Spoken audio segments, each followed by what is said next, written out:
আসসালামু আলাইকুম। সোশ্যাল মিডিয়ায় সেই ভাইরাল ভিডিওটির কথা বলতেছি। ব্যারিস্টার সুমনের সেই কুখ্যাত হুমকিদাতা গ্রেফতার। সে বলতেছেন যে আমি একাই ছিলাম, আমি অন্য কাউরে তো ভাসাতে পারি না। আমি তো একাই ছিলাম, জাস্ট এটা সত্যটা, যেটা সত্য এটাই। আমি তো আর অন্য কাউকে আন্তাজি দোষারোপ করতে পারি না। মানে তুমি কি শুধু টাকার জন্য এই কাজটা জি, করছো? আমি এই টাকার জন্য এই কাজটা করি। বুঝতে পারছেন এবার? তো আপনারা জেনে থাকেন যে বিগত 28 তারিখের দিকে আমাদের যে মাননীয় সংসদ সদস্য ব্যারিস্টার সাইদুল হক সুমন সাহেব, ওনাকে একটা মেসেজ দিয়েছিল যে আমাদের ওসি চুনারুঘাটের মাধ্যমে, যে আমি একটা তথ্য দিতে চাচ্ছি, যে তথ্যটা অত্যন্ত গুরুত্বপূর্ণ আমাদের সংসদ সদস্যের জন্য। তো আমাদের ওসি সাহেবকে সে বলতে চাচ্ছিল না, সে বলল যে আমি সরাসরি ওনাকেই বলবো। তো যেহেতু সে বলতে চাচ্ছিল না এবং একটা থ্রেটের বিষয়ে বলবে, সেই প্রেক্ষাপটে আমাদের ওসি সরাসরি সংসদ সদস্যর কাছে গিয়েছিলেন। তো ওনাকে জিনিসটা বলার পরে উনি হোয়াটসঅ্যাপের মাধ্যমে তার সাথে কথা বলিয়ে দেয়। তো আমাদের মাননীয় সংসদ সদস্য ওনার পরিচয় জানতে চায়, বাট সে পরিচয় বলেনি, পরিচয় দিতেও চায়নি।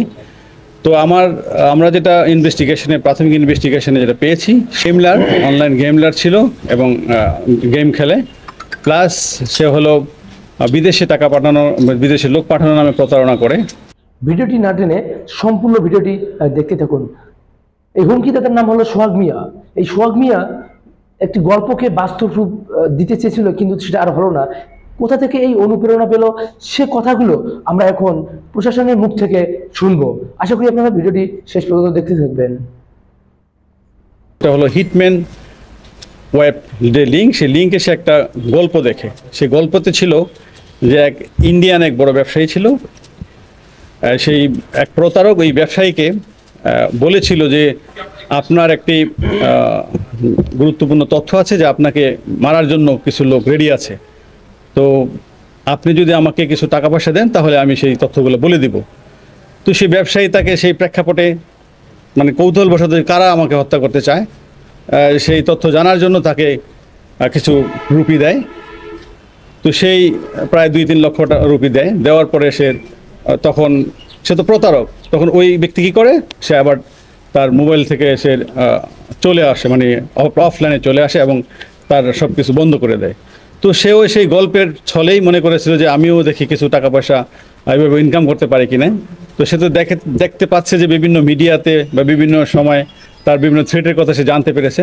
সে মনে করতে ছিল যে আমিও হয়তো এরকম একটি কাজ করলে কিছু টাকা পয়সা ইনকাম করতে পারবো। তো সেই প্রেক্ষাপটেই সে বলতে চেয়েছিল যে আমার কাছে একটা ক্লিং স্কোয়াডের নাম আছে, যেটা আমাদের মাননীয় সংসদ সদস্যকে হত্যা করতে চায়।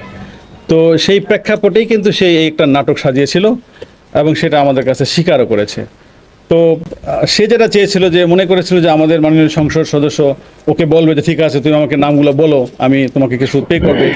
যখন দেখলো যে না, সে তো কোনো টাকা পেই করবে না, বরঞ্চ সে আরও মামলা জিডি করার জন্য চেষ্টা করতেছে এবং সোশ্যাল মিডিয়াতে চলে আসছে, সে এই ভয়ে সাথে সাথে সে তার মানে মোবাইল, যেটা যে সে সবসময় কথা বলতো, সেই মোবাইলটা কিন্তু সে ভেঙে ফেলছে এবং সে অন্য একটি মোবাইল নিয়ে, সেখানে সে কখনোই বাংলাদেশি সিম ইউজ করতো না, সে একটি হোয়াটসঅ্যাপ নাম্বারে কথাও বলতো না।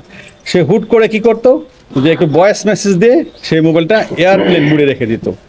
তো তাকে আমরা যখনই আমাদের ওসি মাননীয় সংসদ সদস্যকে তথ্যটি দিয়েছিল, সে কিন্তু সাথে সাথে জিডি করেছিল এবং আমরা সেই জিডির প্রেক্ষাপটেই কিন্তু ওই দিন রাতেই আমরা তার যে ফ্রেন্ড ছিল তাকে অ্যারেস্ট করে ফেলি।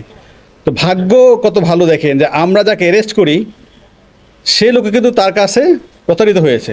সে তাকে 1,80,000 টাকা দিয়েছিল, বাট পরে জানলাম 1,30,000 টাকা দিয়েছে, 2,30,000 টাকা দিয়েছে। বাট সে যখন তার কাছে টাকাটা নেয় ওই ব্যক্তির কাছ থেকে, তো ওই ব্যক্তি তাকে বিশ্বাস করতে পারতেছিল না। তো বললো আমি আপনাকে কিভাবে টাকা দিব, আপনি যদি না পাঠান বিদেশ।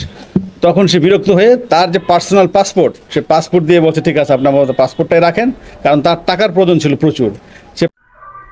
সর্বশেষে একটি কথা বলি, যে আপনি সমাজে যদি কোনো ভালো কাজ করতে চান, আপনাকে কেউ করতে দিবে না। যেমন আমরা দেখতে পাই ব্যারিস্টার সুমন, তিনি মাত্র 6 মাসেই তার যে জেলাটিকে যে উন্নতির দিকে নিয়ে গেছে, বিশ্বের দরবারে একটি পর্যটন কেন্দ্র বানিয়েছে। কেন পারেন না বাকি এমপিরা?